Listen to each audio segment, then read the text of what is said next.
like, Dad, it's raining. Don't slide down the pole. Oh my Also, gosh. you signed a waiver, Dad. Yeah, Dad. All right.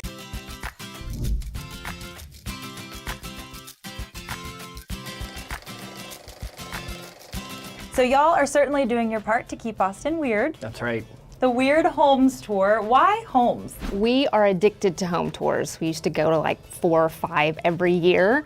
And we were walking around our old neighborhood and we saw this home and it looked like the Alamo. And I was like, David, I want to go in there. And it's because I'm nosy. And so we had to look up and see if there's an Austin Weird Homes Tour. I really want to go on that. And he went back and did some research and he's like, babe, there's not a Weird Homes Tour. And I was like, oh, darn. And the next morning he was like, I think we should do it. And I was like, okay. So it just stemmed from that. So you wanted to see the homes, but you thought, okay, let's make a whole tour out of this? Yeah, I think we're both super entrepreneurial to begin with. So it was just a natural extension of this doesn't exist, sleep on it. Is it still a good idea in the morning? Yeah. Yes.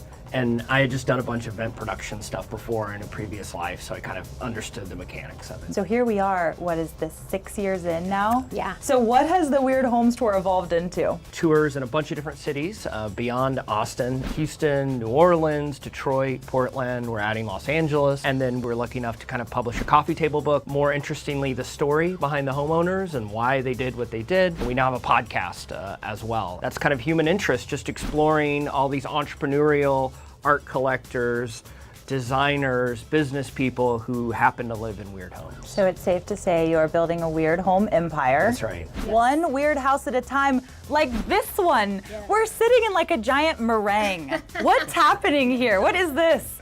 So this is the Bloom House, and it was built by Charles Harker and a bunch of other UT architecture students in kind of the late 70s, 80s, like maybe 5 years to get this thing going from what we can tell, and was kind of built to look like you would wander through the forest and just find it. Which is what it feels like. Walking through the myriad of trees to get down here was enchanting, to say the least. And then you come in, there's no straight lines anywhere. No, none at all. Even the hood over the oven, the venting, has a round wooden box around it, which is so crazy. Yes. I mean, every piece of detail in here. It's kind of disorienting to walk through. Even walking up the stairs, it's like a little trippy.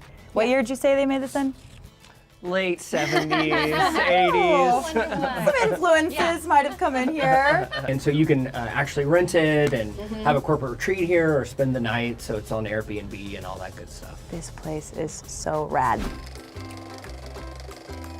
This is one of the homes that you would find if you were taking the Austin Weird Homes Tour. What other kinds of things would you experience on that tour? We have 8 homes this year. One of the homes is my favorite. It's called Under the Sea, and it's with Lois, and she bought the house in the 70s, and she just didn't want a beige box. So she came in and she was like, I'm not an artist, but I want this to look like like a picture.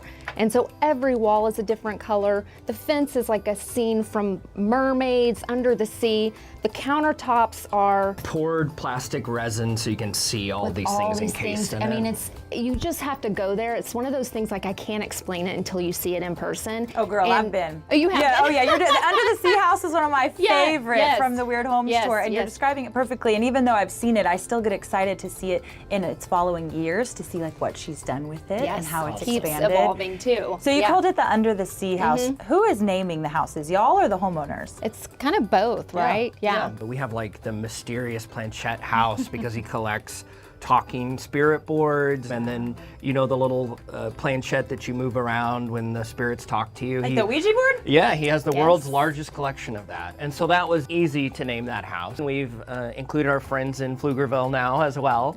And one of those is a kind of a world famous Austin magician. His house is like stepping into the mind of a magician. So he's collecting old tricks and automatons that talk. Everything is magic themed, and he tours and is a kind of a world famous magician, but also that's how he lives. It's not just you leave, you go to work, and you come home, and it's totally different. He's kind of in both of those worlds at the same time. Abracadabra, that is awesome. Yeah.